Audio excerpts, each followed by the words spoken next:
Hello, my spookies. It's your host and narrator Henrique Couto here, getting ready to ring in a new year of fear.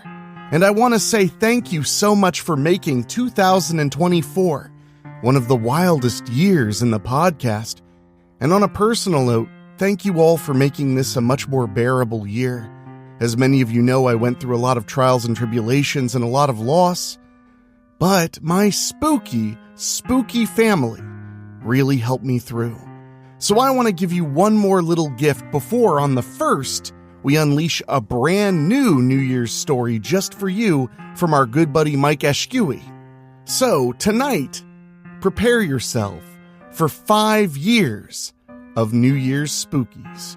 Monsters, maniacs, mayhem, ghosts, and murderers all are covered here tonight. So make sure you're subscribed on your favorite podcasting app, and I'll be back here with you next Wednesday with a very, very special weekly spooky to ring in 2025. So, get comfortable. Here comes 5 pieces of terror. Even the Devil Tells the Truth, Sometimes, by Dan Wilder, a weekly spooky original. The first couple of years, I just went for hookers. I figured no one would go looking for those broads anytime soon. It was simple. While everyone was staring at that big, stupid ball like a bunch of deer in headlights, I'd find my gal, taking her down an alley and doing them up proper. A happy New Year's for me. In theory, anyway. The problem is, those bitches looked like they were relieved. And why wouldn't they be? The knife was just another long, hard object painfully crammed inside them. But this one brought an end to their filthy existence. Christ, it was so hard to get excited over that work, but I did my best. Damn, I've gotten ahead of myself again. I suppose you want to know what makes me tick, huh? Well, go fuck yourself. Just messing with you. What do you want to know? My parents were real pieces of work. My dad drank his life away in every pisshole bar down by the docks, and my mom sold ass in the same. I was unplanned, unwanted, and never made to forget it. Except, none of that hard luck garbage is true. I grew up in a nice suburb. Mom was a teacher and homemaker. Dad was an accountant. The biggest threat to my childhood was the fact that I was spoiled rotten. Or as spoiled as a middle-class brat can be. So, what made me turn bad? I have no idea. See, back around 76 or so, beating the shit out of strangers for no reason was how I got my kicks. But little did I know, this was going to be the mozzarella stick platter before the eggplant parm that is my career these days. Let me tell you. Anyway, I'd pulped this cat down Chinatown way, dig, looking for any ill-gotten gains I could grab. I found some sort of amulet in his left pocket. Older than my Aunt Petunia and expensive, too. At least I hoped it would be when I went to pawn it. But that would have to wait, though, because beating the shit out of a man is hungry work, and my stomach, it was growling something fierce. 30 minutes later, I was kicked back in my easy chair in my rat trap of an apartment, hamburger grease mixed with thin blood from that rare patty dripping down my arm. That's when I remembered my spoils. I reached into my pants pocket and brought out that glittering trinket, now covered with slop from my chow. That's when that bauble went shiny and hit me with some sort of mumbo-jumbo magic that sent me sprawling across the floor. Things went black for a hot second, but when I came to, he was just sitting there on top of the giant zenith. Well, I say he, but in truth it may have been a she, or a human-shaped lump of clam dip, because no matter how hard I stared at this thing, I could never get a clear look at it, but I could tell it was dressed to the nines. and always smiling. "What's so funny, pal?" I asked. That's when the fucker talked directly to my brain. And while I can tell you what it said wasn't in any language I'd ever heard, I understood every damn word. The bit about immortality, the murder biz that would seal the bargain, one ex-woman every midnight on New Year's Eve. Hell, the son of a bitch even had a big contract for me to sign, like something out of a goddamn comic book. And naturally, that pen was filled, you guessed it, with blood. Too much, right? So, yada yada, Lucifer, hookers, and blood. And here we are, New Year's Eve, 1979. And it's time for a change. But since not a lot of you clowns are familiar with my work, let me take you through my 9 to 5 if you can pick up what I'm laying down. I wake up around noonish. See, I set my own hours, so I can sleep in. A real job perk, if you ask me. So yeah, shit, shower, shave, fry up an egg, maybe 2 for breakfast, orange juice and vodka. Then, on with the day's business. I cruise the streets, and it is cold as a witch's tit out here. But this involves my work the 364 days it isn't December 31st. I just kind of walk around with a heart on and get as much attention from the leather boys and hustlers as I can, marking in my mind who is where and when. See, the devil is in the details. Then I take in a porno flick or two, grab a dog or a slice, then make my way back through the spank bank of earlier. I go for the toughest, strongest looking laddie I can find. Then I punch and kick the ever-loving shit out of them, rob them, and maybe do the same to any tourist unfortunate enough to cross my path. And then it's off for a cup of joe. What? The hooker thing only applies to the killing, and I only do that to the ladies once a year to honor that bargain. The rest of the year, they just ain't my bag. Here's the rub.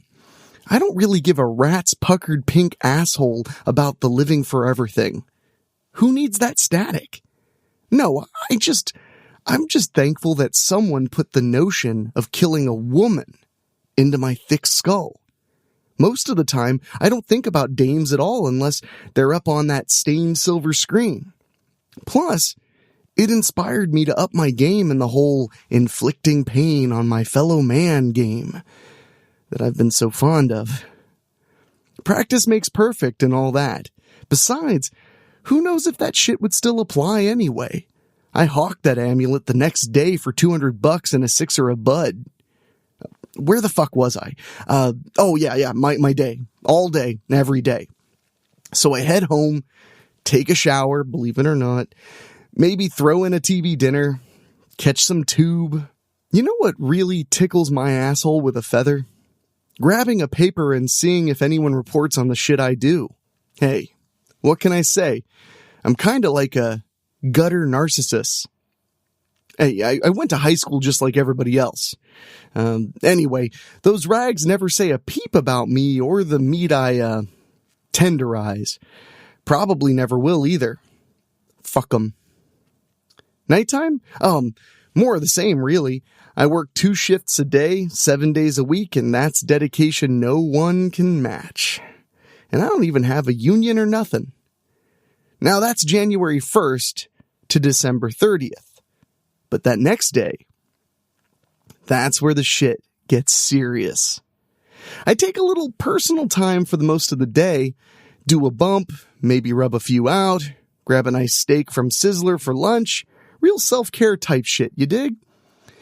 Now, most years, I would just hang out on the fringes of Times Square looking for my mark, but as I said, this year was going to be a big one.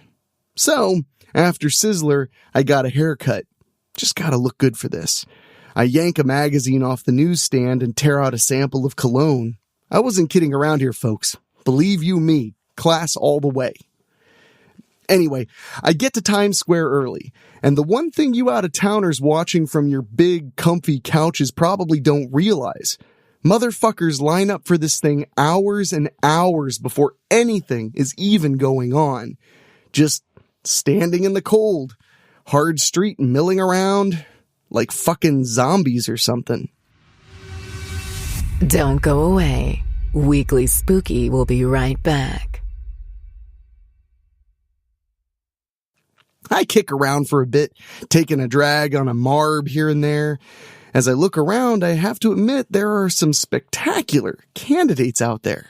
Much better than the ridden hard and put away wet flotsam and jetsam of the last few years.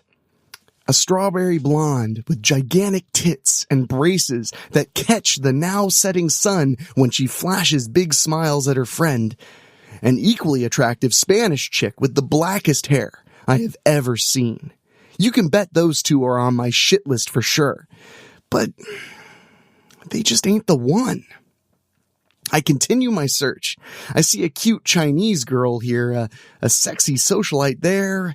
All big ticket scores for sure, but again, I gotta feel this one in my balls. Then it hit me. Fuck, it's cold out here. I need a coffee. And as fate, if you believe in such bullshit, would have it, there was a donut shop directly across from me. I went in, ordered a cup, and took a load off for a tick. Now, I don't believe in fate. But then again, before a few years ago, I never thought His Infernal Majesty would be sitting atop my boob tube pulling the old Faust gag. So, here we are. Anyway, out of the ladies' room, she came, looking for all the world like an angel in the flesh. Well, little angel, tonight's the night you get your wings clipped. I watched her go up to the counter and order.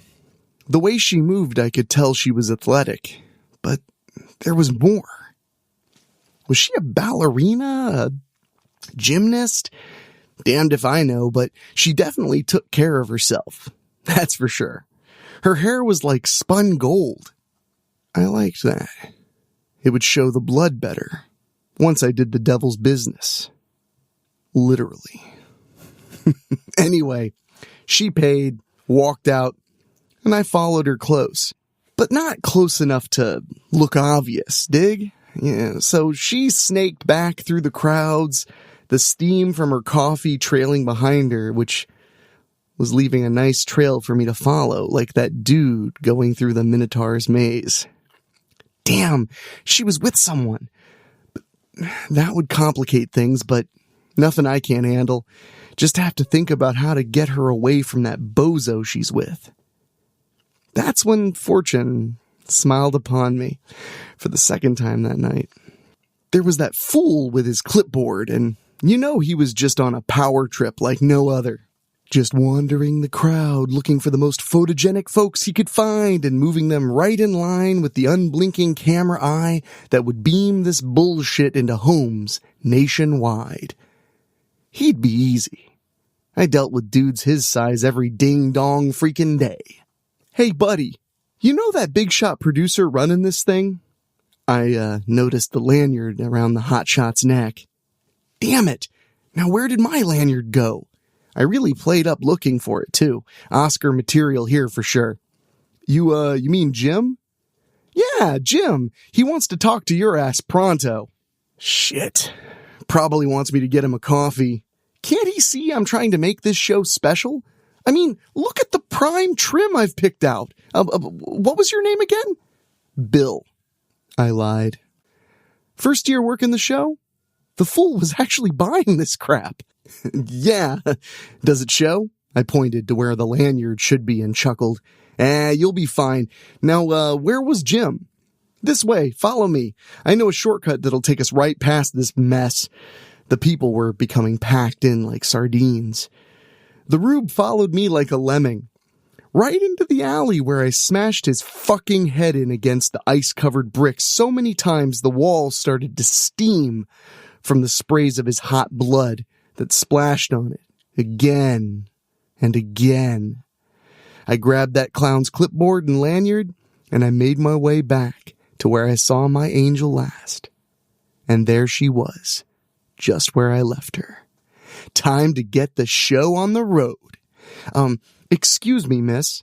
Yes? Pretty and shy, too. Jackpot. How would you like to come up front and watch the show? I work for the network. I pointed to the lanyard for emphasis. Oh, I don't know. Then her man actually became an accomplice in her pending murder. You have to. You'll be on TV. But can he come? Sorry, producers want ladies only. I don't know. No sweat, doll. I'll ask somebody else. I turned to walk away, like really playing it broad. Come on, Miranda. You have to go. This is a once-in-a-lifetime kind of thing. You don't mind? No, we'll just meet here after the ball drops. Okay. I extended my arm, and she took it with a slightly trembling hand. I led her on and on, a few twists here, a few turns there, and before you know it, we arrive at 1 Times Square. And that's where things started to go south, for yours cruelly. As I brought her closer, old Miranda got more and more nervous, and by the time I showed her my long, hard blade, she'd bolted straight for the foyer of that famous edifice without any hesitation. Motherfucking track and field. I should have sussed that out. Too cocky, old man, I thought, as I played wolf to her scared rabbit and gave pursuit. She'd already roused the half-asleep rent-a-cop that now leaped in my path. I flashed him my badge and mumbled something about some teenager who had mooned the network's cameras, and the dumb bastard, he let me pass without any hesitation. I saw a quick flash of the rabbit as she bolted up the stairway and out of sight. Fuck that noise. I was elevator bound. I stopped the car a few floors up. As the doors slid open, I could see only the back of her shoes as she ascended even higher. It did hit me at some point that if she bothered to notice I was on the elevator and not running up those damn steps behind her, that she simply had to go back down the stairs as I continued going up like a prize-winning dumbass. Oh well, here's to fear making folks make horrible decisions. My ace in the hole. The elevator hit the top floor. The door hissed open, and my little bunny was nowhere to be found. Now what in the hell is this crap? I stuck my head out the elevator, and whap! A kick right across the chops. Fucking karate too. This kid was full of surprises, that was for sure. Damn, she knocked me right on my ass. Slowly I stood and shook my head, trying to get those damn spots and stars from swirling around in the air. That's when the breeze hit me, cold as a witch's tit and 10 times as hard. The roof. The bitch had gone out onto the roof. With my wits about me once more, I bolted into the hall and immediately saw the roof access door wide open. Oh well, I wanted something to spice things up, and I guess I got my wish. That's for sure. But goddamn if those sullen-eyed whores didn't look real good right about now, let me tell you. I emerged onto the roof and immediately got stung by the biting cold. I need to get this shit over and get my ass home. Maybe, throw a Hungry Man in the oven and sip a beer or 10 as the late show unspools on WPIX. That's when I saw her, leaning against the framework of the tower that would soon send that glittering ball that illuminated her porcelain puss skyward. I wasted no time and charged toward her like a freight train. Her eyes grew wide and she shimmied up that tower like greased lightning. Fine, if that's what it takes, I'm game. As we made it to the top, I swear to you, the crowd below gasped in unison. What would Mr. and Mrs. America say at home? Whatever. Screw those tamed monkeys. This year, we're going off script for the ultimate act of performance art. And this girlie's body, it's going to be my canvas. Finally, we made it to the top, and my quarry decided it was time to engage me in fisticuffs hundreds of feet above old Manhattan town. A well-landed punch here, a slice and dice there, and we were almost on equal footing until that damn ball lifted off and began heading our way. On and on we battled until that freaking ball was at our feet. And that is when I put my faith in Satan, grabbed that girl by the throat, and kicked off that tower with superhuman force. I swear to you, it seemed like we fell forever, intertwined as lovers. And let me tell you, this climax, it was gonna be a gusher. And then all went black with a moist splat as a soundtrack. I flashed in and out of consciousness, but I shit you not, someone actually said it was beauty that killed the beast. Like hell it was. I threw us off that tower. Then all went black as midnight for what seemed like forever. Then I heard a drum growing louder and louder. Turns out it wasn't a drum, but something a little more personal. I gasped as I woke up in the city morgue. And as I swung myself off the cold steel table on which I lay, I thought, Prince of Lies, my ass. Now, where are my clothes?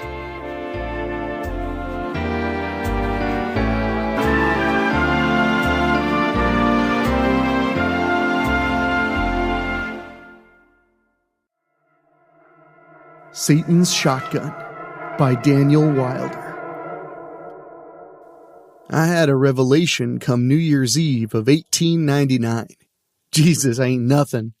I reckon I could resurrect myself like a right heavyweight champion. Long as my boy's bones held out, that is. But admittedly, I couldn't hold a candle to that water to rot gut routine, and I sure as fuck couldn't walk on water, and there sure as shit ain't any virgins in my vicinity. I guess I truly meant that coming back from the dead wasn't any great shakes. What brought me to that bitto revelation were the events of nearly 12 years prior. 1887, if you can cipher. The night Gideon Pharaoh's Nightmare Zodiac Death Gang came a-knockin'. And that's exactly as those hocus-pocus braggarts build themselves, too. Nightmare Zodiac Death Gang should have spent more time practicing with pistols than coming up with candy-ass gang titles. But I digress. You see, I was a simple man then, farming, maybe a bit of trapping, not to mention interpreting for the local tribes and those they cottoned to trade with. It wasn't the high life, but it was good enough for me, Elizabeth, and our boy Lazarus. That name was a bit of a on-the-nose serendipity that the fates served up to us by and the by. Let me tell you true, and I sure as hell wasn't amused. 'Tweren't 18 months after our boy's birth that the sack-headed sidewinder Gideon and his posse arrived on our doorstep and ended his life. And his mama's. But as was their folly, they never checked if my heart had stopped. And to be fair, I never asked them why they were so sore with me and mine. So yeah, mistakes were made all around on that day. So once their devilish deeds were done, they headed off into the still night with nary a thought of the hell they had borne that day. And still my heart continued to beat like a native drum. A doom dirge banging away to attract any midnight motherfucker within 666 yards. And to track, it surely did. The shaman entered what remained of our home, casual as can be. The fully bandaged man he led on a leash followed seemingly devoid of thought, as well as grace. He slinked his way over to me like a mongoose, all sinew and glide, the bones around his waist clanking together like the gnashing teeth of some desert devil risen from an unholy hell, ready to feast. As my eyes strained to focus, I saw that bastard light a fire of green flame, a flame he used to rend the prone form of my boy to ashes and bone in as much time as it takes to tell. I admit the darkness took me then, as I was a powerful sight weaker in constitution than I am now. Though I have a dread vision of that bandaged fella placing a lipless mouth over my own and blowing a dust that reeked to high hell of rot deep into my lungs that made them feel as if they was filled with the fire of old Scratch himself. I came to walking along a trail deep in the nearby Adirondacks, a foul-scented wrapping from the shaman's friend tied tightly around my eyes. While you may get to thinking that would seriously impede my journey, the exact opposite held true. I could sense where I was going, and just where the first of those I sought were hunkered down. So onward I trekked, my boy's bones rattling in the leather sack strapped to my left shoulder. That same rattle let any man or beast in my path know that I surely was not to be fucked with as I began my stride along revenge's rough road. I walked those wicked woods until the sun fell low and the sky was streaked in hues of lavender and rose. And it was then I came upon the cabin, on New Year's Eve, painted as it were in two differing colors, sky blue and soft pink, the abode of Gemini, 2 doses of poison in 1 pill. The smoke that poured from the chimney let me know those that needed correcting were home sweet home. I didn't stand on formality. The door exploded inward from the impact of my left shit kicker, splinters spreading out like buckshot acting as my calling card. It took me a fraction of a second to realize no one was visible in the room, magic eyewear or no, but I could smell them just fine. Naturally, they didn't surprise me none when they exploded from the shadows of the cabin's ceiling. However, the fact that they could move together like a great spider in their conjoined state definitely raised an eyebrow. I unloaded my rifle with a thunderous roar. The shot tore a nice chunk of whatever the lady side of this thing was called, but she wasn't going down by a long shot. Before I knew it, the male side of the equation had maneuvered himself in such a way that he both knocked me to the ground and managed to wrap the fleshy band that kept these two eternally bound around my neck. That same bit of flesh began flexing and throbbing until I couldn't draw a breath, the various veins and sinew contained under that warm sleeve pulsing like a bag of snakes. Things began swirling and growing ever darker. That's when I died, for the first time. The shaman appeared shortly thereafter, though my enemies never noticed. Although, if they did, I wager they'd have been confused as all get out. See, that fella simply strolled in, leaned low, and whispered in my ear. Use a bone? I didn't quite gather what he was on about, but it seemed like a question I should answer in the affirmative. He reached into my rucksack, pulled out one of the 12 bones of my boy that clattered inside, and shoved that rune-covered ivory femur right in my mouth. It dissolved on contact with my tongue, and I was back in business. I sat up, puked, and roared at my killers who had now sat down to a nice warm meal after their deed was done. What I did next would become a bit of a legend. See, I grabbed the steak knife out of the hand of the twin closest to me, who honestly didn't even resist, probably the shock of a corpse interrupting his din-din. Anyway, I took that blade and commenced to slice that ribbon that held them together like a rabid wolf. But then I had a pang of conscience. These two had been together since day one, so it'd be a shame to take that away from them. Fortunately, I learned to sew at a tender age. I can only imagine the look on Gideon's face when he saw one or two, not sure how they counted themselves. Anyway, saw a member of his posse fixed mouth to crotch of their opposite number like those yin-yang symbols the Chinese fellas out west were so fond of.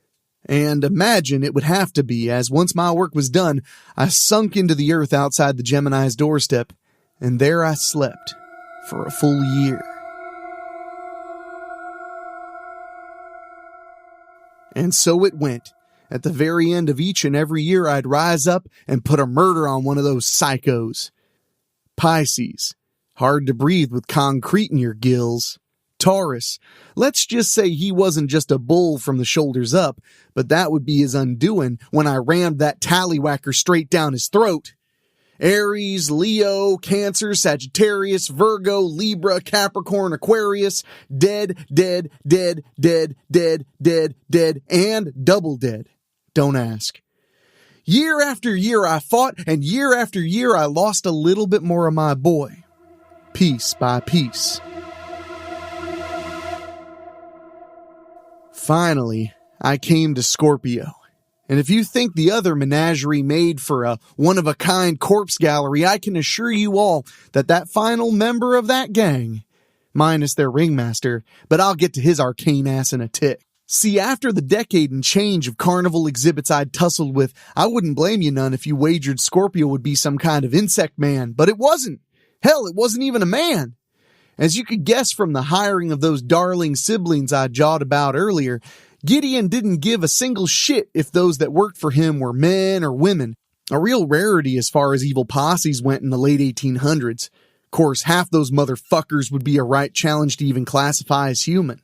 When I sauntered up to that gypsy wagon Lady Scorpio called home, I could just tell I was in for a hell of a time. The scent of burning herbs filled the air, and the roaring flame burning brightly beside the gaudy wagon was doing a solid job of roasting a large pheasant.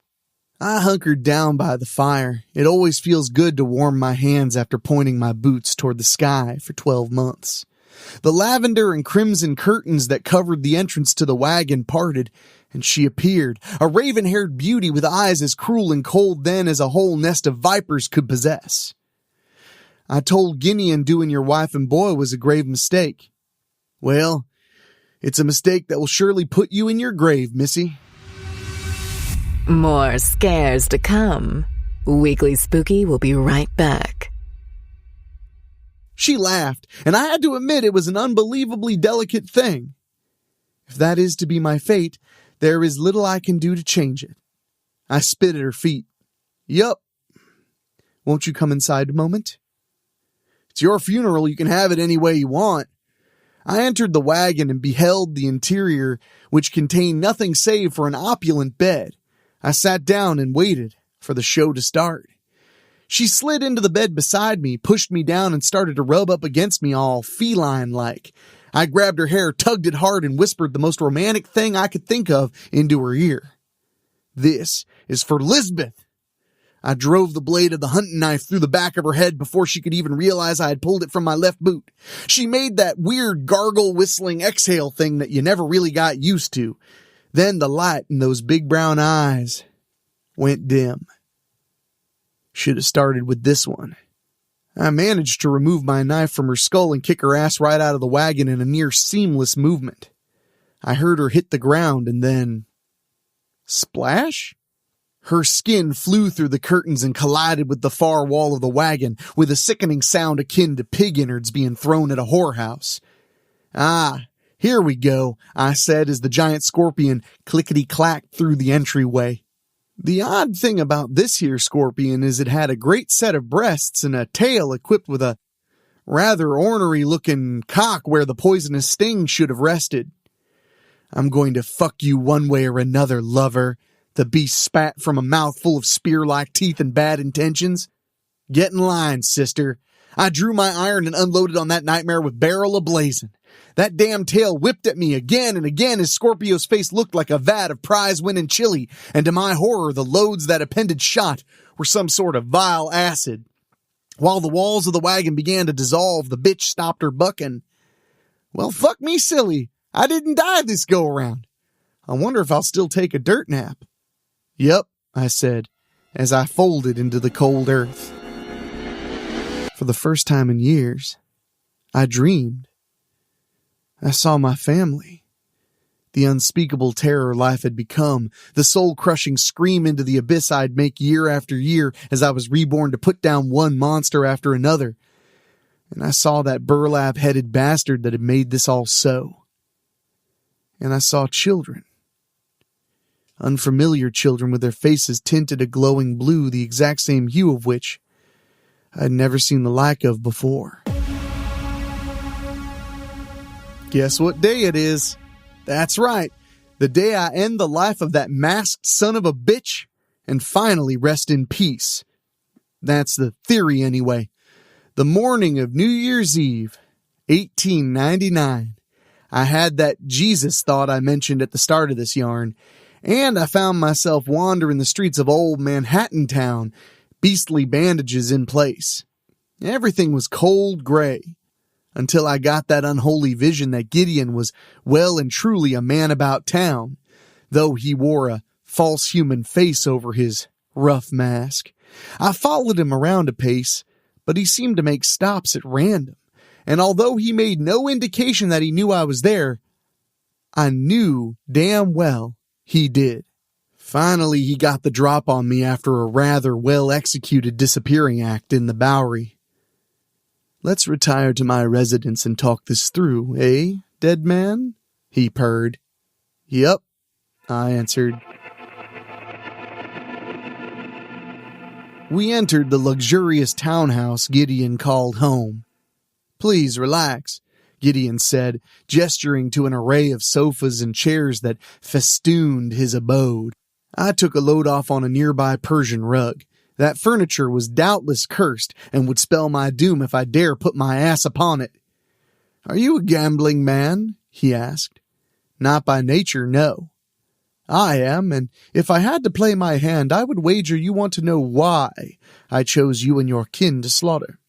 The thought had crossed my mind a time or two. "If I'm to be honest," I answered true.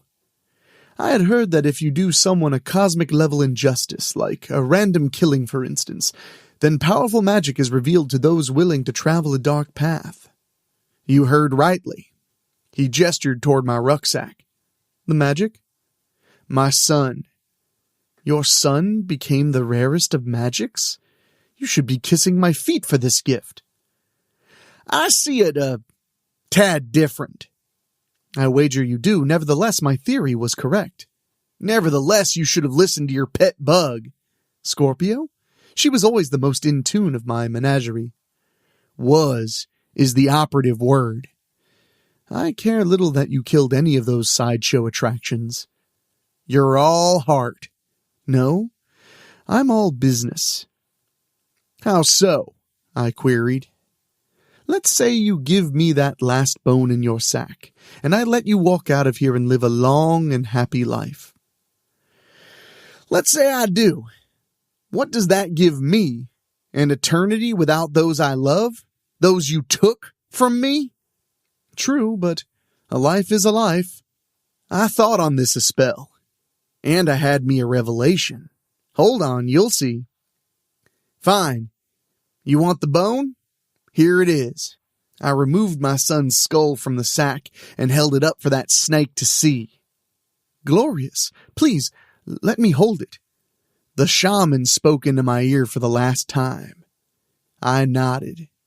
I tossed my boy's skull to Gideon, and as that bone grew ever closer, I drew my pistol and fired. The skull exploded when the bullet hit the bone. The shaman laughed. His Egyptian pal laughed. I laughed. Gideon, however, did most assuredly not laugh. The shards of the skull became missiles and pierced Gideon's mask in 100 razor-sharp volleys. He did that gargle thing and fell like a sack of potatoes. "That's that, then," I said. I waited for some sort of cosmic redemption. Would I stand before my family once more? Would I finally be able to rest? A glowing letter A appeared in the sky. A glowing S followed it. And another S. Ass. Real cute, I thought, as I finally succumbed to the darkness. Brent laughed. "Ass. Classic." "Yeah, man, this game is so easy if you have enough quarters," Todd said. "I've beaten it like 100 times. The duo walked away from the cabinet as the attract screen of Satan's shotgun called out to the next player, and Elizabeth and Lazarus died anew.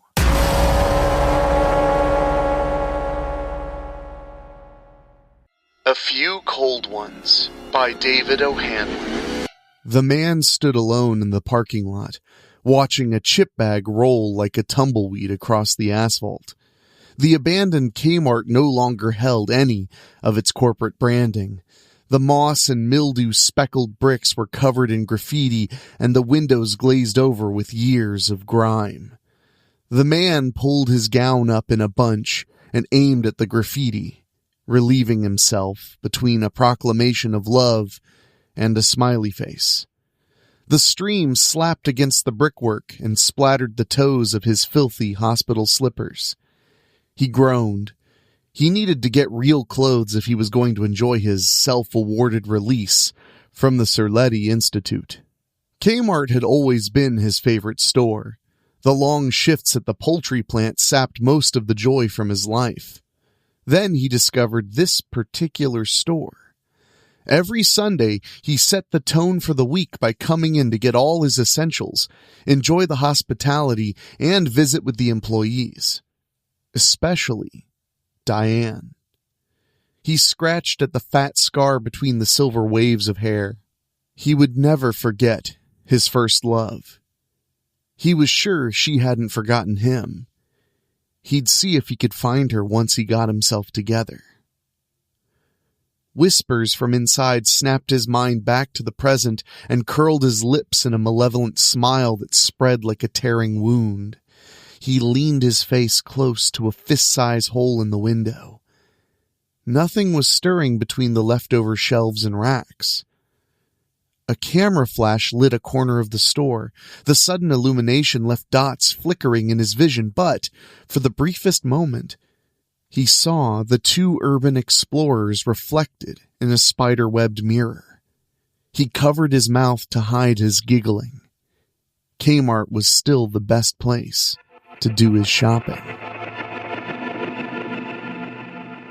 Brew Year's Eve is about more than just busty beer wenches and dollar pints, Darren said with a swing of his arm that splashed beer from his glass and onto his shoes. It's about the resilience of the American people in the face of puritanical religious fervor. Maggie Mills rolled her eyes. It's about getting drunk off your ass at the Florida-Georgia line and belching your ABCs with the other Neanderthals. I can make it all the way to O, Darren chortled. Brew Year's Eve was Oklahoma's largest beer festival. Its exponential growth and one-of-a-kind setting attracted beer connoisseurs from across the country. 3,000 attendees meandered the grounds of the Old Springer Hotel. Short bursts of fireworks detonated overhead every hour in a countdown to the new year.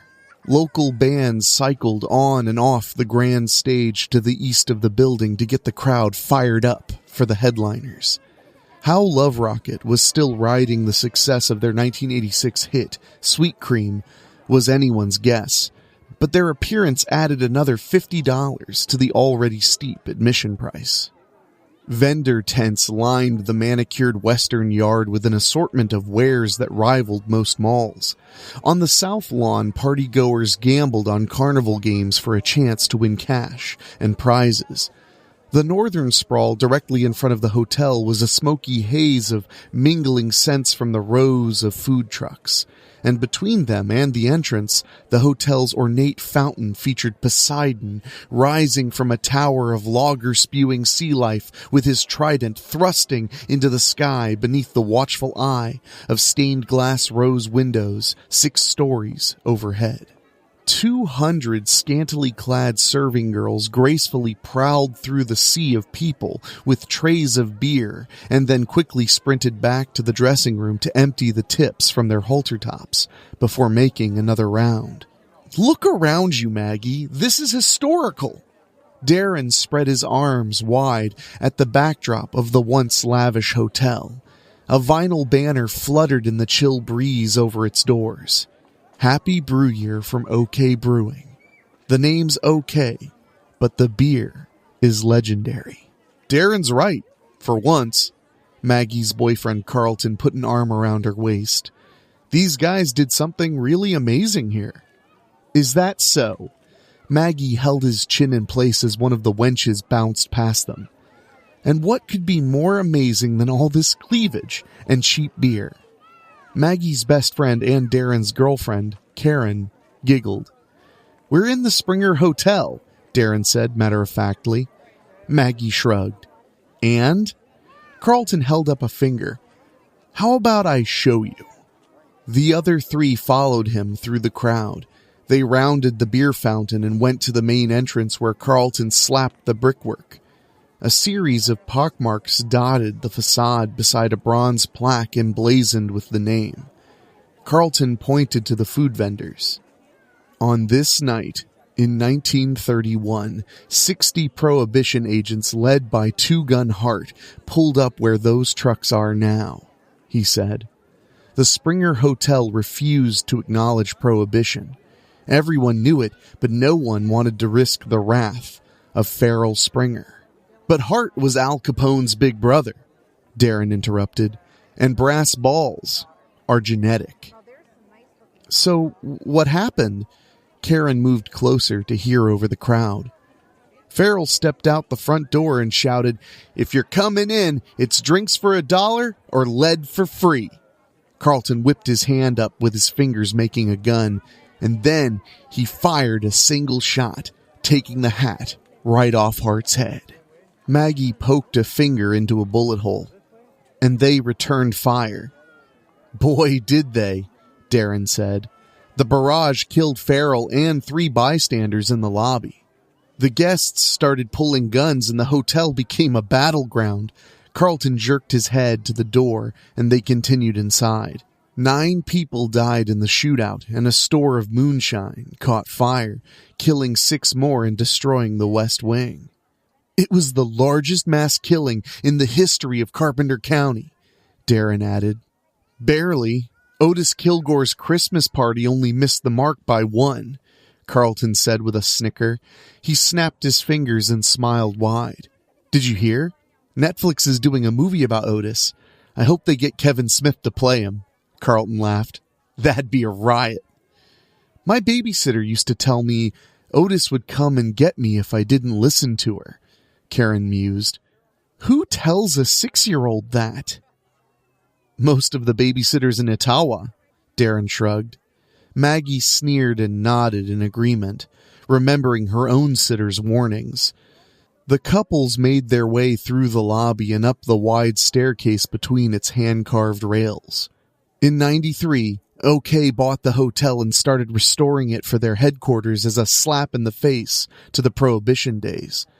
The top 2 floors make up their offices, and they built their brewing facility on the ruins of the West Wing.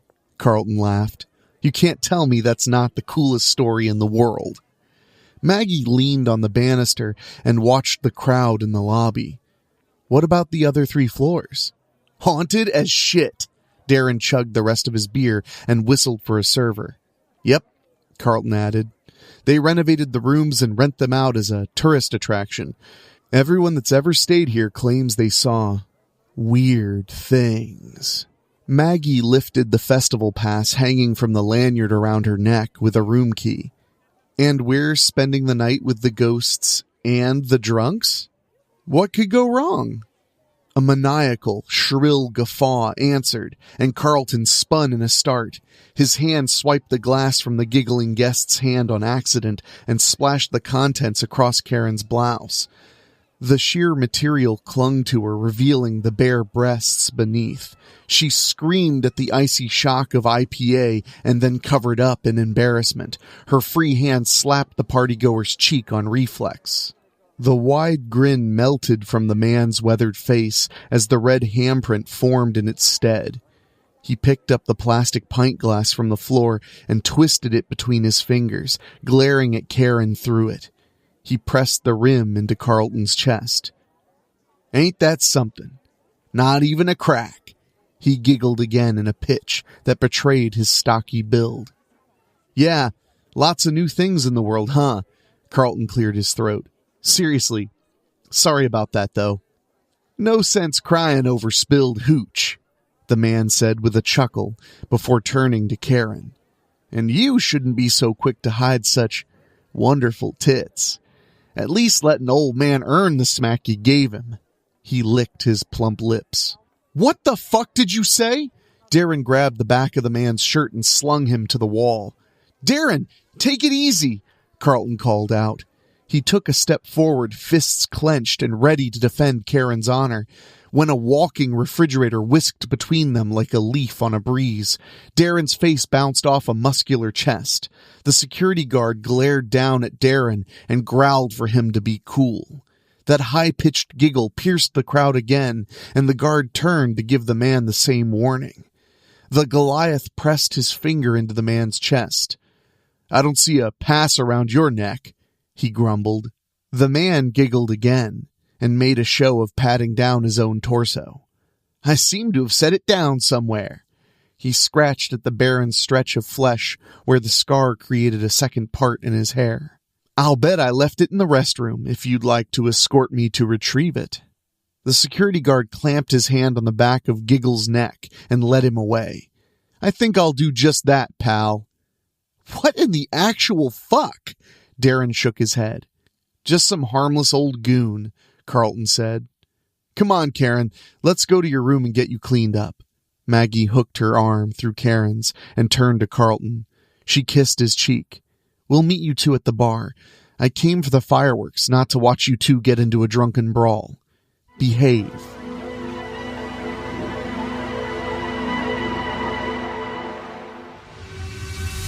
Did you hear that? Better check the locks on your doors. Weekly Spooky will be right back. You sure this is the bathroom you used? The guard grunted. Oh yes, I'm positive of it. The man smoothed his hair in the mirror. I suppose it's possible I left it in my room, however. What's your name? The guard unclipped his radio. I'll go have someone check for it. The man chewed his bottom lip, tittering excitedly. The hell is your deal, man? Ain't nothing funny about that. My name's Otis. He cackled suddenly, making the guard jump. He tucked his hands in his pockets and looked around the bathroom. Can you stop being creepy as shit long enough to tell me your last name too? It's Kilgore. Otis Kilgore. Otis straightened up. All right, Otis. The guard raised the radio and paused. Hey, wasn't that the guy that killed all... The blade jabbed into the crevice of his hip and then glided up his body and through the thick cords of his neck. Otis pumped the pocket knife into his kidney and lung before the giant batted him away. Otis crashed through the stall door and landed on a toilet. The guard stomped toward Otis, who tapped his feet gleefully. The behemoth slipped in the arterial blood cascading down his body and crashed to his knees. Otis stood and stroked the man's cheek. Pardon my amusement, Otis chuckled, but you can't have slaughter without laughter. He jammed the knife through the guard's ear and tipped him over. He snorted in an attempt to suppress a burst of excitement. Otis bent and retrieved the radio from the man's belt. He pressed the call button.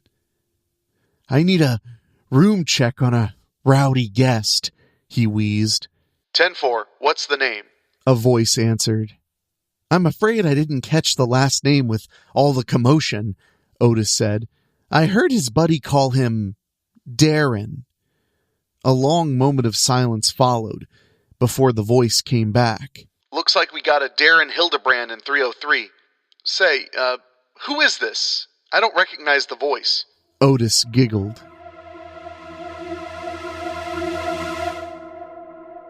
Can you believe that asshole? Karen pressed a cigarette between her lips. Have you got a light? Darren insists on lighting them for me.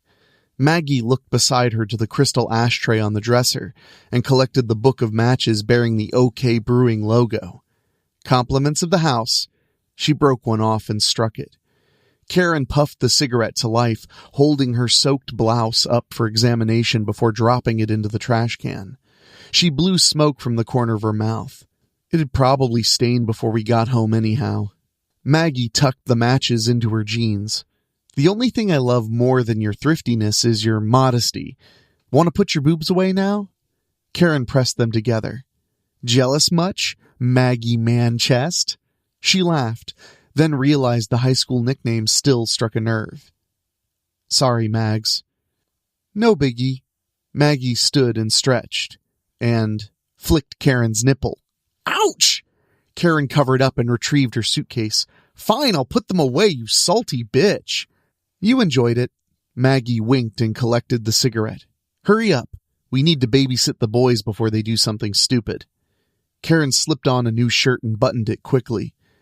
You don't think that creepy old man will bother us again, do you? Between booze and dementia, he probably won't realize he's met us before. Maggie opened the door and waved for her to follow. Karen grabbed her lanyard and tossed it over her neck before rushing to catch up. I'm just worried is all, Karen said as she struggled with a few more buttons before giving up. If she showed enough cleavage, someone might mistake her for a beer wench and tip her at least. Oh shit! What now? Maggie rolled her eyes. I forgot my clutch. Karen smacked Maggie's ass. Keep the guys at the bar and I'll be right down. Karen twisted the antique key in the lock and stepped into the room. The handbag was waiting on the edge of the dresser. Her eyes flicked on the stains on the carpet. Ruddy footprints that turned to a tight circle. Her lip quivered and the cigarette fell away. The realization hit her a moment before the door slammed shut and the hand clamped over her mouth. You're not as pretty as my last girlfriend, Otis hissed over her shoulder. Wet steel lifted the blouse from her skin, but I bet you're beautiful on the inside." She screamed into his palm as the blade sank in. Otis shrieked with laughter and slid the knife down, separating buttons and flesh. Karen squirmed for freedom, emptying her torso that much quicker.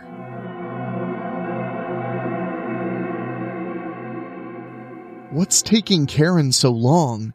Carlton checked his watch again. A screaming guest cut off any reply. The trio ran toward the commotion. A man vomited in the hall while another sobbed against the chevroned wallpaper. A guard pushed his way into the bathroom and shouted profanities at his discovery. Maggie nudged through the crowd for a better look. The blood pool told her to stop, but she leaned into the bathroom further and saw the corpse sprawled on the tile. She slapped a hand over her mouth and ran back to the guys. "That guard from earlier," she whimpered. "He's been killed." "Let's go get Karen and get the fuck out of here," Darren said. They made their way to the staircase when a serving girl wiggled to them with a gift bag in her hand. "Are you Darren?" she asked. Darren nodded. She held up the bag. "Some old guy gave me $20 to bring this to you. He said it was an apology for earlier." She handed over the bag and waited around for a tip. When it was clear there wasn't one, she huffed and scampered off. Darren looked around the crowd for the man. "Y'all go get Karen and I'll wait here. That sick fuck said he was going to the bathroom, remember?" Maggie tugged Carlton's arm. They made it to the landing when Darren shrieked and fell to his knees. The couple ran back down, and Carlton threw an arm around his friend. "What happened?" Maggie picked up the bag and looked inside, immediately dropping it and turning to puke. "Jesus," Carlton whispered. The tipped bag spilled its contents on the floor before them. Carlton's eyes locked on to the severed breasts. He slid away from them and tried to stand before fainting at the foot of the stairs. Maggie wiped her mouth on her sleeve in time to see Darren storming up the staircase. "I'm coming, motherfucker!" he shouted. "I'm going to tear your goddamn heart out!" More people were pushing down the hall to see what the commotion was, and more screams echoed out of the bathroom when they found out. Someone pulled a fire alarm. The klaxon sounded with staccato bursts of strobe lights. The squeaking wheels of an antiquated luggage cart was barely audible over the ruckus. Maggie watched the crowd split between those running for their lives and the ones that were waiting their turn to see the dead guy. A giggle sent a shiver up her spine right before the blow landed. She slumped to the floor, fighting unconsciousness. The old man smiled over her as he hefted her onto the cart. Another buffed-up Hulk in a security t-shirt grabbed the lunatic's shoulder. "What's going on here? Don't you hear the fire alarm?" he barked. The old-timer giggled. "Kids these days," he gestured to Maggie. "They can't hold their hooch. Just loading my nephew and his girlfriend up to get them out of here quicker, sir." "Good plan." The guard, hired for his imposing size and not his intellect, slapped the man's arm. "Hurry up and get them to the lawn." "Yes, sir." Maggie blinked twice, and then blacked out.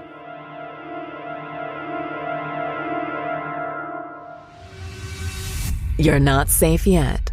Weekly Spooky will be right back. Maggie's eyes flicked open and closed until vision edged fuzzily from the abyss of unconsciousness. The world around her was a kaleidoscope of swimming colors and dancing lights. Someone had shut off the fire alarm, and far away the first responders' sirens were caterwauling down the country roads to the Springer Hotel. The spotlights outside continued their dance across the facade of the hotel and brought the 12-foot-tall stained glass rose window into focus. Maggie slowly became aware of the plush leather chair cushioning her body, and then the cords that bound her to it by the wrists. She turned the chair to take in her surroundings. Across the ornate desk, Darren was strapped to another, less expensive chair in a similar fashion, only he was stark nude. His mauled, bloody nose told her he'd gone down just as painful as she did. OK Brewing ads were framed on the wood-paneled walls, and shelves held industry awards and commemorative bottles. In the center of the room was a pedestal with a glass case atop and a mason jar inside on a decorative pillow. Their captor was nowhere to be seen in the vast office. "Where—" Maggie cleared her throat and tried again. "Where are we?" Darren sniffled. "The CEO's office. I recognize it from the brochure." "Did you find Karen?" Maggie braced herself, already knowing the answer. "Is she really gone?" "He butchered her." Darren broke down, crying loudly and struggling against his bonds. "He cut her to pieces, Maggie." "Shh," Maggie hissed. "You have to keep it down. We don't know how far he's gone. He could hear you." I'm sorry." Darren choked on the words. "The police, they're coming. They've got to be." Maggie pushed her chair along the carpet. "Yeah, to investigate a murder, not to rescue us. They won't even have a head count until tomorrow." She rounded the desk and rolled closer to Darren. "Untie me." Darren wiggled his hand until he got his fingers on the knot that held her left arm in place. "Maybe Carlton will tell them we're missing and they'll come find us." "Maybe." She scanned the room for her boyfriend. The hazy memory of her capture replayed in the back of her mind. Maybe Carlton woke up and ran. Or maybe he woke up and got himself killed. Her attacker's words came back to her slowly like letters floating in a bowl of alphabet soup until they made a sentence again. "Keep working the knot," she whispered. The door swung open, and the old man entered with a skip. "Oh, goody! You're awake." He giggled excitedly and grabbed the back of Maggie's chair. Darren tugged the knot hard until the man wheeled her away and tore the cord from his fingers. The man parked Maggie next to the desk and opened one of the drawers. He clicked on the vintage lamp to rifle through the contents until he squealed happily. The shears gleamed in the dim, amber light. "These will do just fine." He stroked Maggie's cheek with the point and then went for Darren. "I was afraid you two would sleep right through the big moment." "It's almost midnight." "The blackout at the asylum." Maggie swiveled her chair slightly.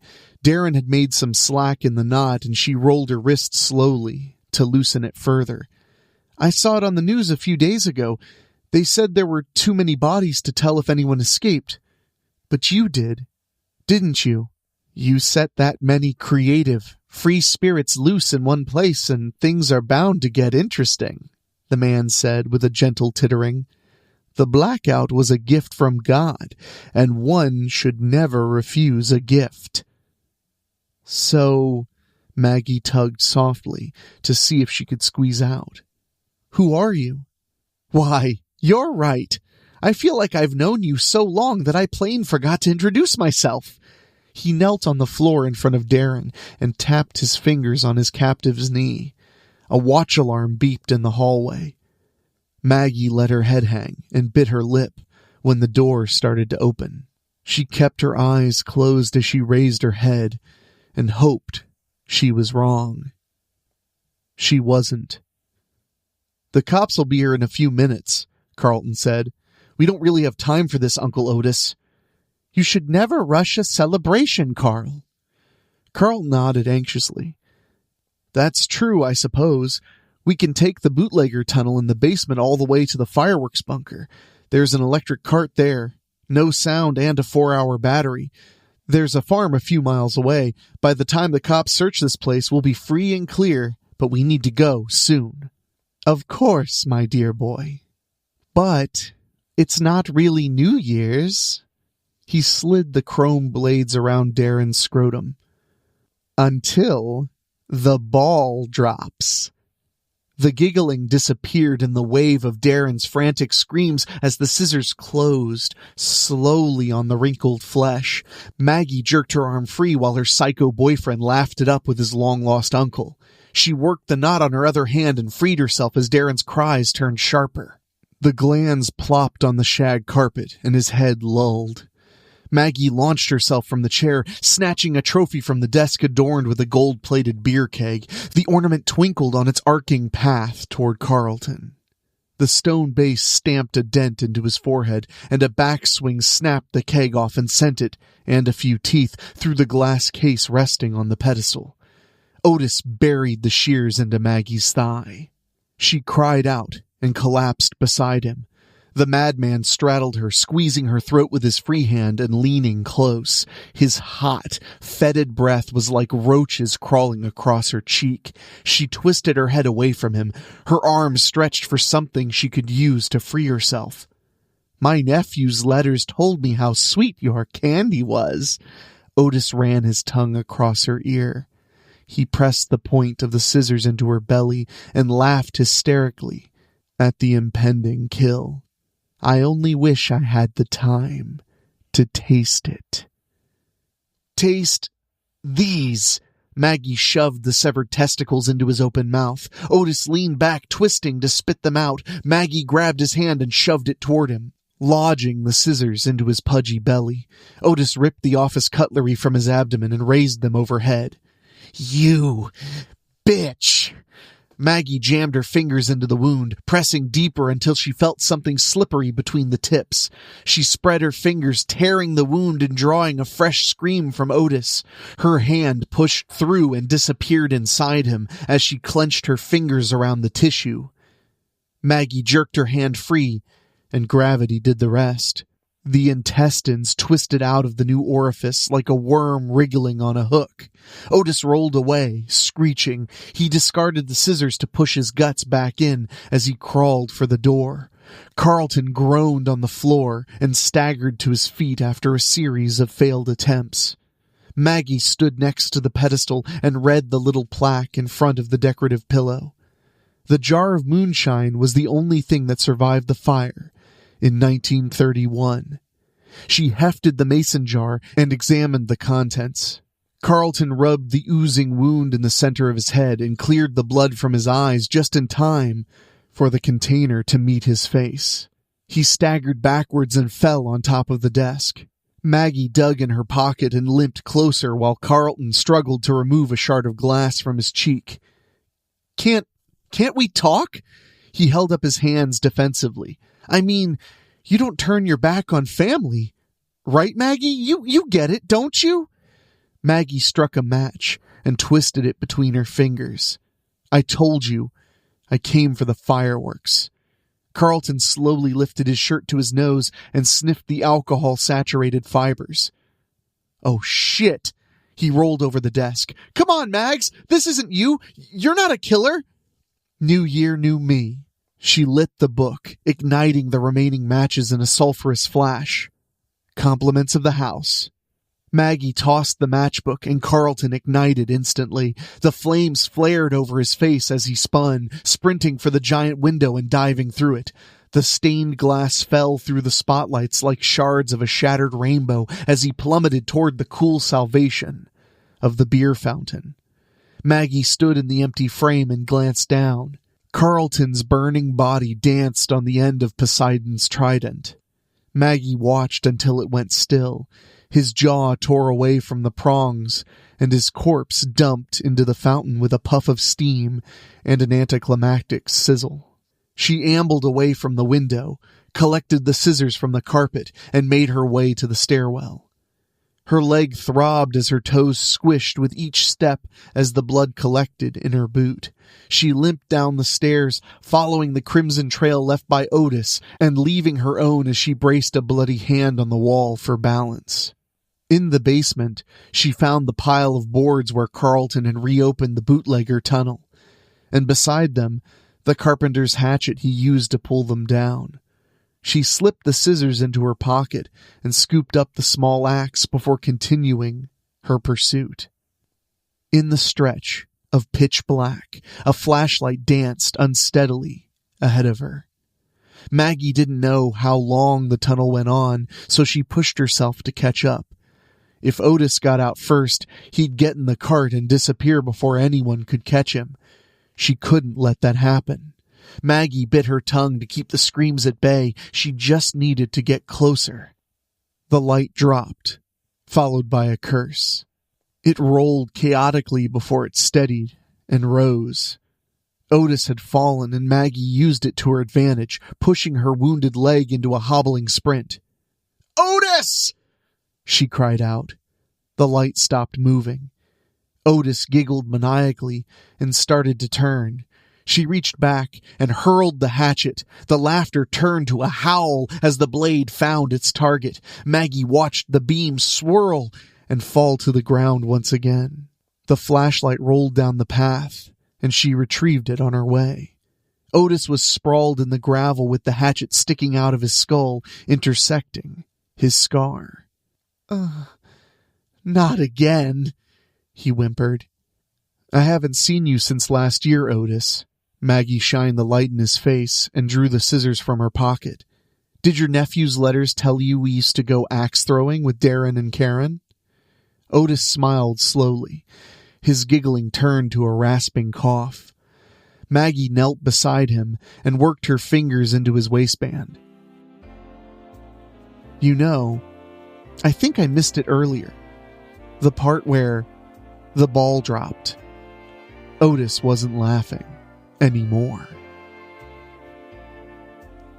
Maggie wiped her fingers on her jeans, collecting more blood than she got off, and flipped the ignition switch. The little golf cart jutted forward and whirred across the manicured grounds to the wall of flashing lights waiting at the Springer Hotel. Her mind roamed as the cart bounced along the path. She wondered if this would make it into the movie, or if they'd save it for the sequel. The final look of shock on Otis Kilgore's face as she left him in that tunnel would make a great fade to black. Maggie thought about him bleeding out in the darkness and started to giggle.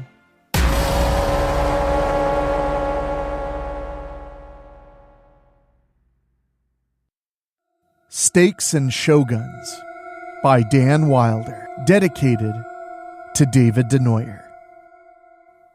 It was the last day of 1899 that a group of brave souls put to rest the embodiment of all things satanic, the vile Lord of the Night, the great dragon, Count Dracula, laid low by means of wood, steel, fire, and love.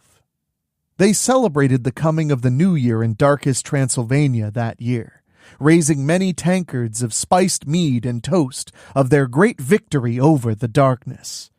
Their minds and hearts filled with an abundance of faith in the pureness of humanity's will and its unwavering ability to extinguish the flame of hell's emissaries. Fucking dumbasses. I hate falling asleep here.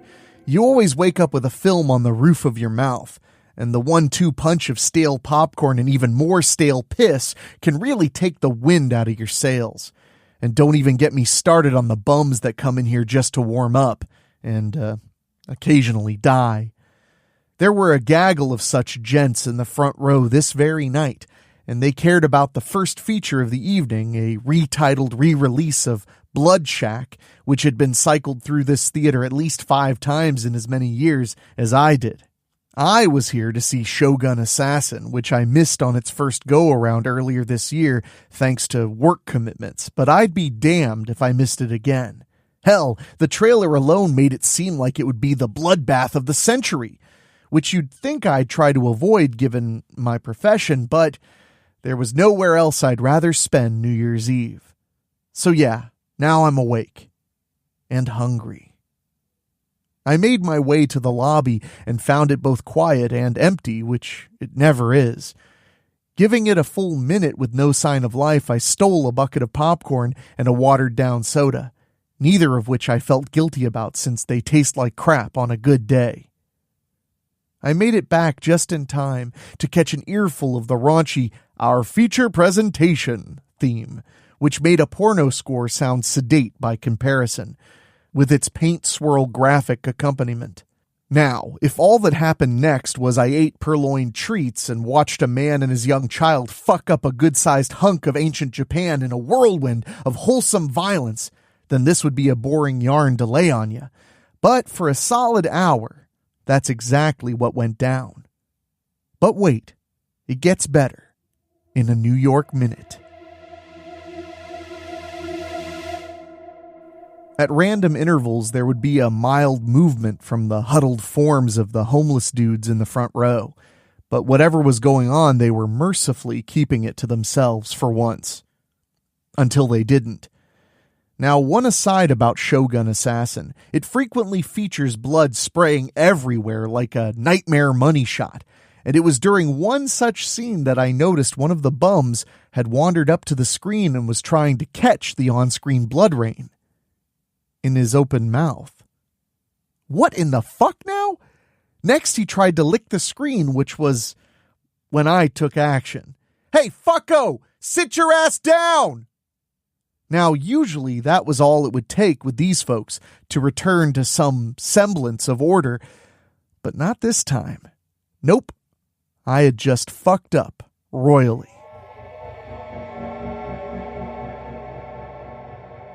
You know how a cat's eye shines in the dark? Screenlickers did too when he turned to look at me. Speaking of cats, he hissed at me as well, which was both rude and unnerving. All I could do for a few seconds was stare in open-mouthed dumbassery at the rapidly approaching figure, a figure that was bounding across the tops of rickety theater seats like a demented wolf. I gripped the wooden armrest of my theater seat so tightly it snapped off. Not much of a Herculean result given the state of the theater. Within a heartbeat, the creature had lifted me from my seat with one hand and stared into my eyes with those freaky, glowing peepers of his. I was nearly mesmerized, but regained my senses enough to mutter, "You're a vampire?" When the being opened its jaws wide as a snake and twin fangs descended wetly from its whiskey-scented gums. As if by instinct, I shoved the jagged edge of my broken armrest directly through the creature's heart. The being crumpled and had dissolved to bones before it hit the cum and gum-encrusted floor. I tried desperately to catch my breath, but more hissing erupted from the peanut gallery. I know where your mind is headed. This badass took out the rest of those fang bangers next in a shocking and entertaining explosion of raw action. I agree, that sounds amazing. I puked instead. Oh shit, maybe I was a tad unclear as to my profession. I work reception at a blood bank.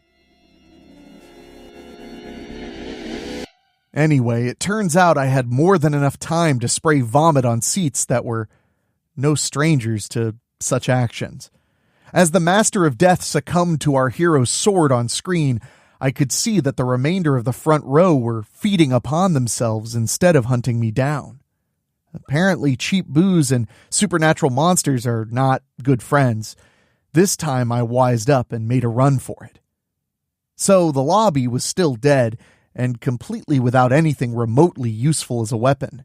And the front doors and fire exits seemed to be welded shut, so that's just fucking great.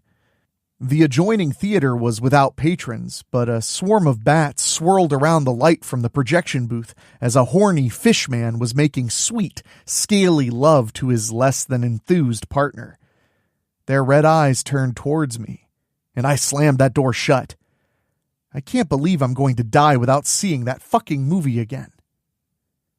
The manager's office was sans manager, but +1 shaker of garlic salt. So I had that one going for me. I mean, if vampire movies were to be believed. I'm so fucked. Looking out the office's sealed tight window, I could see drunken revelers making their way down the street, completely oblivious to the impending Hammer film scenario about to play out in this greasy little shithole. As if on cue, the door to the room exploded into a million pieces as those bats finally caught up to me. I tore the top of the garlic salt off and began flailing it like a madman possessed. The barrage hit the bats dead on. Eventually, and they fell to the ground in smoking, screeching piles. I made my way through the thickening haze and hauled ass back downstairs. And that's when I heard the cry for help. Someone was clearly calling for help as I flew pell-mell into the lobby, someone in the theater I had currently occupied. For fuck's sake! I made my way to the theater door and cracked it open. Well, the movie had ended, so there's that. Cautiously, I made my way into the silent auditorium. I walked past my bile-soaked seat, and there, untouched by puke particles, was my pilfered beverage. I grabbed it and took a pull. Water with just a hint of cola flavor. I'd sampled this vintage before. In the now raised house lights, I could see the absolutely nauseating scene inside. The vamps had eaten themselves to death, double death, and from under what could only be charitably referred to as a gut pile came that pained call for assistance. As I neared the mountain of reeking carnage, a hand darted skyward, sending glistening red bits in every direction. Help! Please, for all that's holy, help me! If you're not afraid, then you're already dead. Weekly Spooky will be right back. Against my better judgment, I grabbed the wrist of that mystery arm and tugged hard. You know that sound when you dump a slow-moving turd of dog food from the can and it finally shimmies its way free? That was the sound that filled the air, although it was a great deal louder. A bearded man, his thin frame covered in gore, fell from the mound of formerly human Sloppy Joe. Thank you, my son. He punctuated that statement with a sour wine belch. You a holy man? Formerly, my flock has sadly gone astray, he gagged. Any idea what's going on here? Sadly, I do, he said, his brows furrowed and dripped one bodily fluid after another. Go on. I went to the bathroom, turning wine into piss. Jesus would be proud. I was pretty happy with that one, though the hobo didn't even react. Even at the end, I can't catch a break. In there, I saw the manager of this fine establishment kneeling in one of the stalls. He started sobbing like a baby. Come on, spit it out, you pious motherfucker. He was what? Giving who I believe was Dracula here's what I know. This dude from the garbage plate used to be a priest, comes here to get warm and I can't believe I'm going to say this, gave Count Dracula a BJ in the bathroom. Yeah, turns out when he was done with the manager, he used his mesmerism to continue on with the padre there. When said encounter happened, he could see things from Dracula's mind. Him surviving a murder plot, his arrival in Manhattan in the turn of the century, his dwelling torn down and a movie theater erected while he slumbered in the cold soil hidden below, and his resurrection through feeding on the homeless that sheltered in the cinema. This was all told over candy that had went off date a solid 4 months ago. I refilled my water soda and took a long pull. Now, my plan here was to spit out some cool-ass catchphrase and make a plan for trying to get away from this nightmare, maybe build some sweet weapons. But the smoke got in my lungs. Wait, smoke? Those damn bats! They came a-flopping and smoldering down the stairs into the lobby, and they were looking more healthy by the second. Come on, think! Wait, were the bats melting together? I took the final pull off my drink and tossed the cup to the ground. The bats had formed one large bat that strode forward, walking on its wings. It roared at us. As it slowly advanced, its bulk smashed into the concession stand, sending popcorn and soda cups in every direction. That's when it hit me. A priest. Water soda. I bet that could be one hell of a holy water. Hey, Father, do you think you have it in you to bless some water? He burped. I took that as a yes. Now this was a plan. Except I finished my drink, and the soda fountain had been smashed to shitterines by the drac attack. That's when an idea occurred. I was about to die, and I really needed to take a piss. I mean, I could probably just let it go at this point. What a shitty way to go. Think. That could work. Father, does it matter what vessel the holy water flows from? 2 burps. That's clearly a no. It was then that I whipped it out and turned towards the priest. Yo, Father, bless this. He held a trembling hand above my stream and said something. Regardless, it worked, and I hosed that hell beast down good. As his flesh sizzled, Dracula hissed, screamed something in a language I didn't understand, burst back into his bat form and exploded through the glass doors of the lobby and out into the frigid winter night. The priest had dozed off. I stepped over the broken glass and out onto the street. More New Year's revelers passed, laughing onward into the night, a night that now contained the greatest evil known to mankind, an evil waiting to strike again.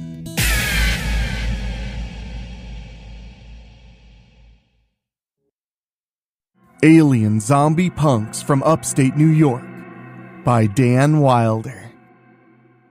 Why is it so dark in here? Damn it! I just hit my head on a ceiling? Wait a minute. I think I'm dead.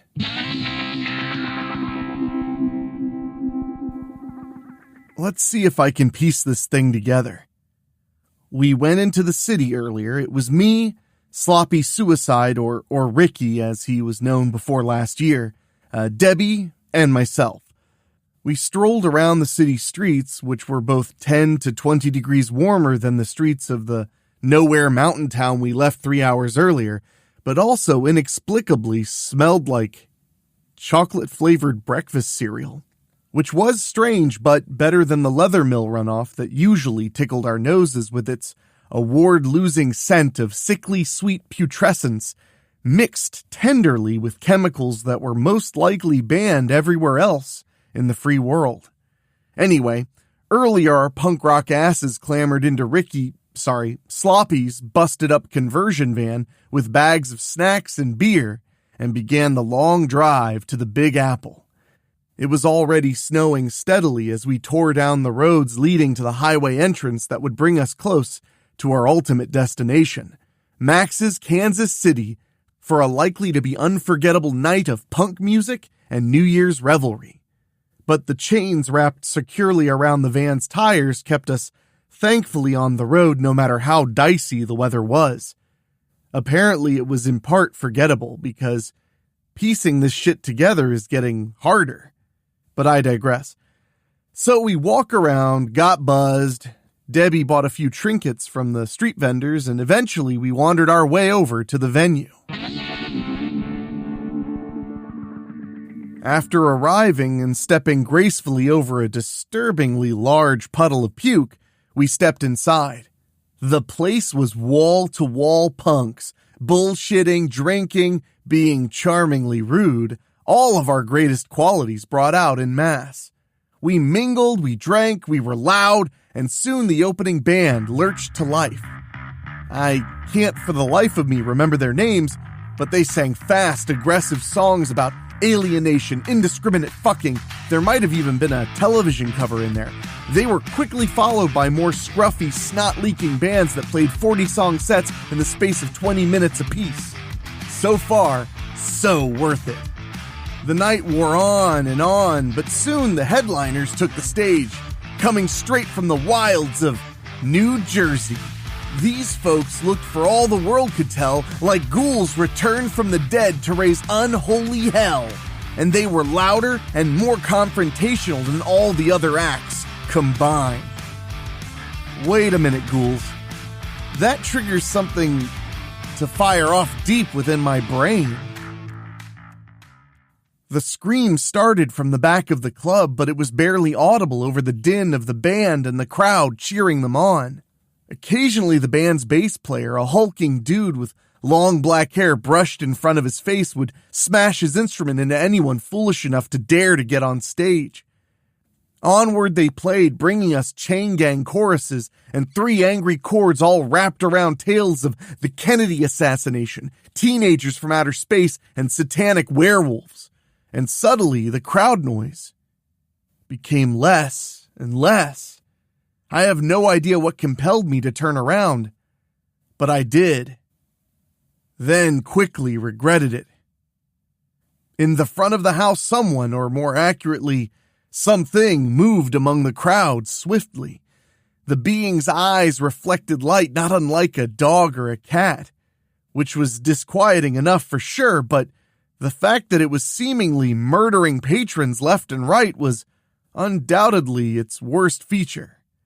I turned back to warn Debbie S. and Debbie, but another shadow being had torn them to pieces before setting to work on the band, who admittedly fought like leather-clad berserkers, but no amount of leather-clad muscle and violence could stop the creatures whose numbers had now swollen to 4. Upon seeing this, I did the only sane thing I could think of. I ran the fuck out of there. I like it spooky. Weekly Spooky will be right back.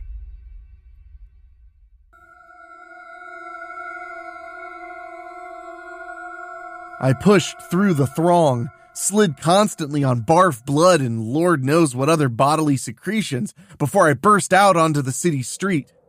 The heavily falling snow made everything seem like a Christmas card-worthy winter wonderland, but the sky held less enchanting prospects.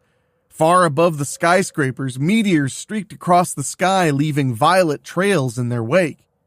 I ran on, passing various New Yorkers, staring uncharacteristically in shock as feet away one of the meteors hit the sidewalk, splitting it violently. One of the shadow beings rose from the smoking rubble and immediately attacked a bystander, sending a geyser of blood up into the frigid night sky, the resulting crimson rain freezing to red ice as soon as it collided with the ground in steam-hissing droplets. Shit. Why is this happening? I thought stereotypically as I tore ass on and on without a destination and no other motivation than saving my narrow ass from getting ripped a new one from astro monsters falling from the heavens. A few blocks down, things got much worse. I saw one of the shadow creatures attack a woman, but amazingly it didn't finish her off before it bounded off after a faster-moving victim that ran like a fucking cartoon character over a sheet of ice before regaining his footing and speeding off into the night.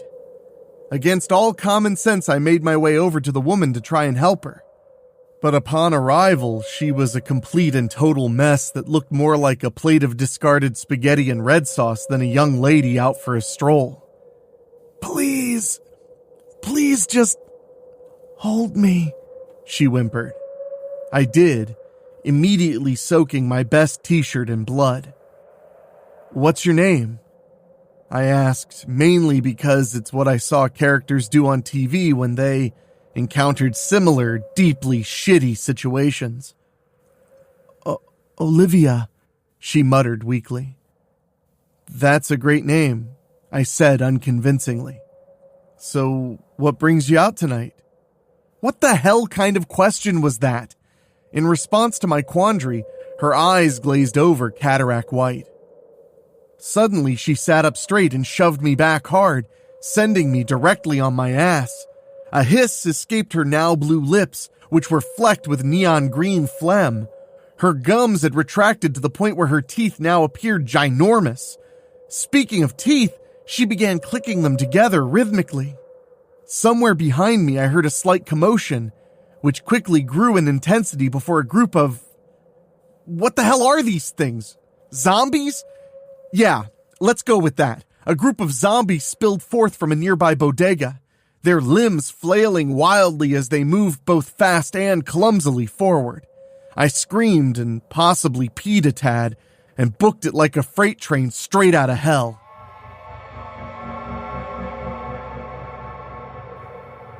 I ran until my lungs burned from the freezing air, Then I made the absolutely idiotic decision to stop for a sec and get my shit together. The zombies were on me before you could say George A. Romero. I felt no pain, but darkness soon took me. I came to for the briefest of seconds. The sound of unearthly trumpets filled the sky, and as soon as they arrived, the creatures formed back into meteors and rose into the sky as the strange music became more and more like sirens. Blackness came for me again.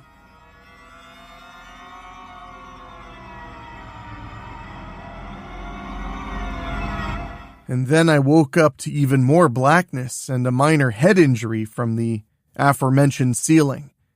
I stared into the darkness before my eyes finally settled on a sliver of light down by my feet. I slid forward on my back and pressed my feet towards the light. Damn. Whatever I pushed up against was cold. Cold, but very forgiving. A door opened, letting harsh, fluorescent light smash into my eyes with wild abandon. I pushed forward and immediately fell onto the rigid tile floor. It took me about 3.7 seconds to realize where I was. The morgue. I looked down at my now bare feet and removed the manila tag that was tied around my big toe.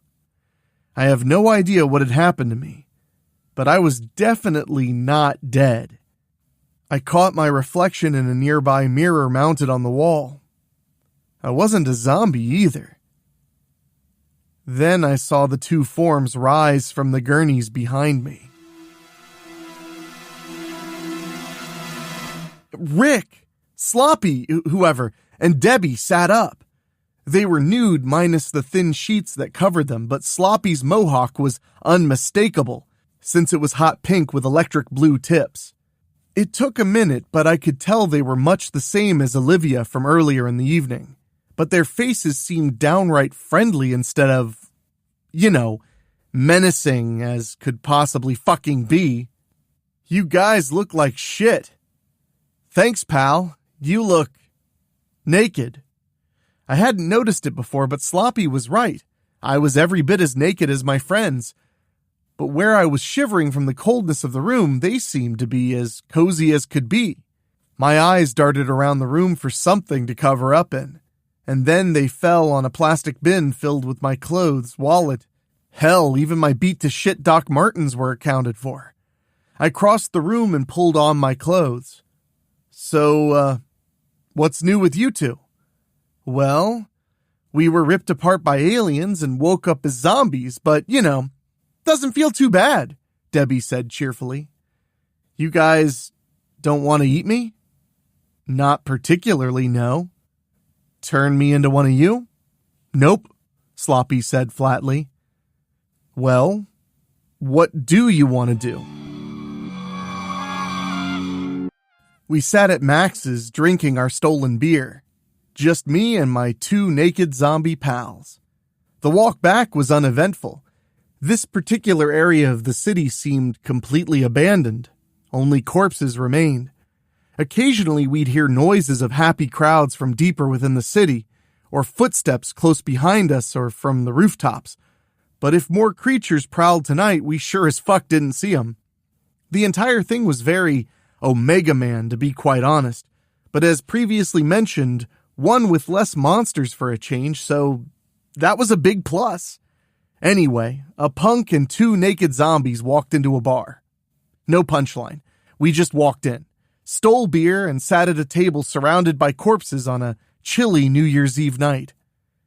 Hell, as hard as it is to believe, the new year had already begun a few hours ago.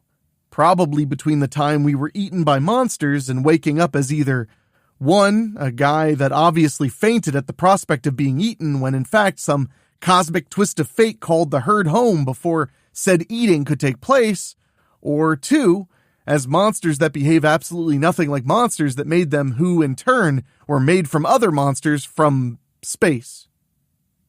It makes perfect sense if you're drunk or mentally ill, or a combo of the two. Shh, it was only the wind. You're safe. Weekly Spooky will be right back. So we sat and drank and laughed as if absolutely nothing was off in any way. It was kinda perfect, to be honest with you. So now what? What? I mean, you two can't exactly go back home again unless everyone in your family... Fuck that. If the whole damn town was suddenly stricken blind... You know, that's kinda mean, but totally true, don't you think, Rick? Debbie asked, a little string of neon green phlegm/drool escaping from her mouth as she spoke. It does make sense. You're not going to correct her for calling you Rick? After being dead, I don't know. The nickname seems tacky now. It's not just now, kiddo, Debbie countered. Rick flipped her the bird playfully. I think the first thing we should do is assess just how far this thing spread. The rest of the city seems okay, but here, you'd think there'd be emergency crews or something, I said, looking for a TV or radio we could use. I finally located a small transistor radio behind the bar and switched it on. Only static filled the air no matter what channel I tuned to. Well, so much for that. Rick got up and wandered around the room for a minute. I think we have to consider something else, he said solemnly. Which is? Those things will be back. You can bet on that. What makes you so sure? Debbie asked, her white, pupilless eyes staring blankly. Why come all this way, rip shit up for under an hour, then just piss off back to whatever demented homeworld could spawn Space Invader rejects that turn people into zombies, most of which are hungry for human flesh, except when they aren't, like me and Deb? That seems like a solid assumption. Maybe this was like a dry run, test shit out, see how it goes, Debbie said quietly. I'd say it went swimmingly with the exception of you guys. What if we are the desired result, and the others were failures? Rick offered. No offense, but naked zombies that are no different than regular humans other than looks seems like an experiment created by an asshole convention, or just by someone that has next to zero common sense. I mean, they're aliens, presumably. Maybe their standards of intelligence are vastly different from ours. As logical as anything else that's gone on tonight. Debbie, can I talk to you in private for a moment? Ricky asked, sounding more like an adult than I've ever heard him before. Debbie and Ricky crossed to the opposite end of the room. They stood silhouetted by the stage lights that remained on. I couldn't help but wonder what in the hell was so damn important, but I didn't have a long time to contemplate as soon as they returned to the table.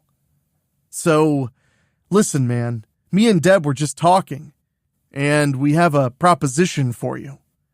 Is this going to get weirdly sexual?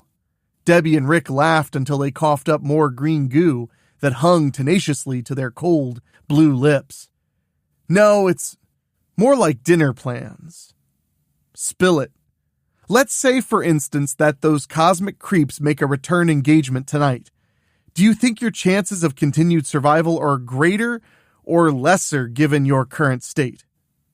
Obviously, to be like you would help, but I'm not too keen on joining the ranks of the shambling dead. We move around just fine. And we're impervious to the cold, Deb added merrily. That's all well and good, but say I agree to this. What makes you so sure I won't end up like the others? Because we aren't like that.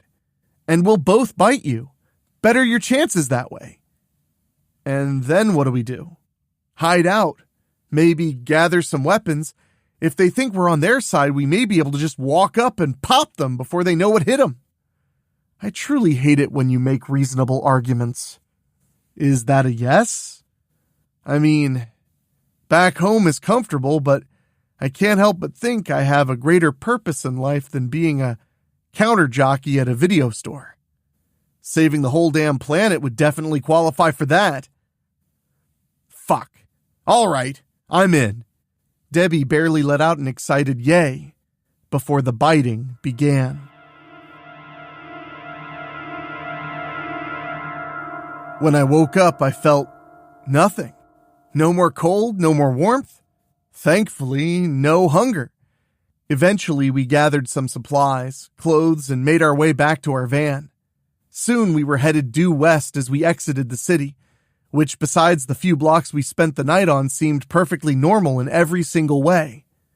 For now. We sat under the hot desert sky just outside the trailer we had shared for over 14 years. We sipped lemonade from glasses adorned with various sci-fi flick characters more for nostalgia than anything, since we no longer required any food or drink whatsoever. As the years wore on, we became less and less sure our intergalactic enemies would ever return. But since we basically just hung out and watched TV and made music, it really didn't matter much. Until the day that changed. The saucer hovered low in the sky before releasing 3 meteors that collided with the desert floor. 3 shadow beings crossed the sand. We drew weapons we've never fired and prepared for what we guessed was coming. Except what came was vastly different than any scenario we'd imagined over the years. The beings held out their smoky hands and our weapons vanished. "Didn't plan on that," Ricky whispered. Then the largest of the 3 spoke to us. "Hey folks, we just want to say sorry for the trouble we caused you as children. We've done some serious growth since then and realized how childish our prank was, but we were just young punks." We all looked at each other with our cataract eyes, and it finally all made sense. The anarchy, the chaos. We, as punks, held those beliefs dear. And so did our brothers from the stars. I cracked some beers and handed them to our guests. "So, what bands are you guys into?"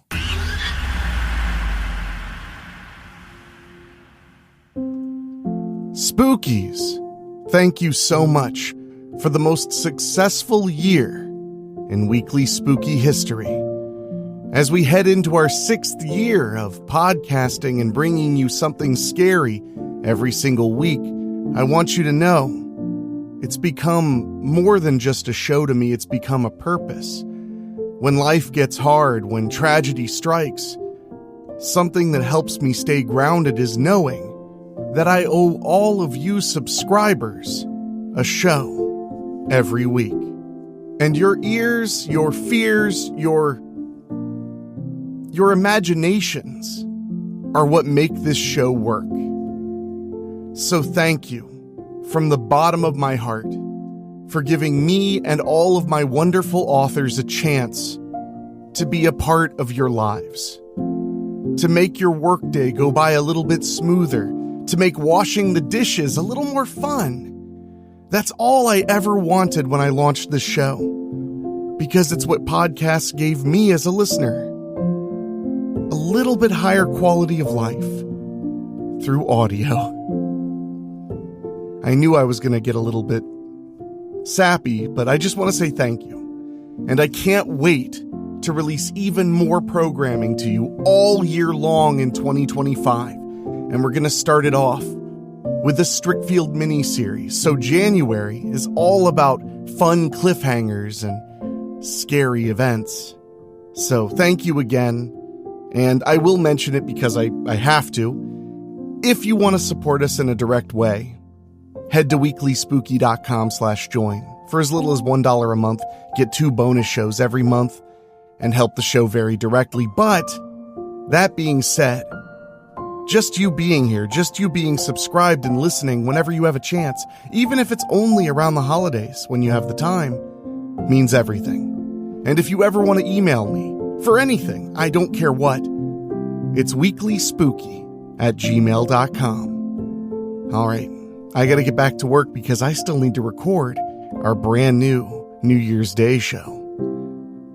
But thank you again for a very special year, and I'll talk at you soon.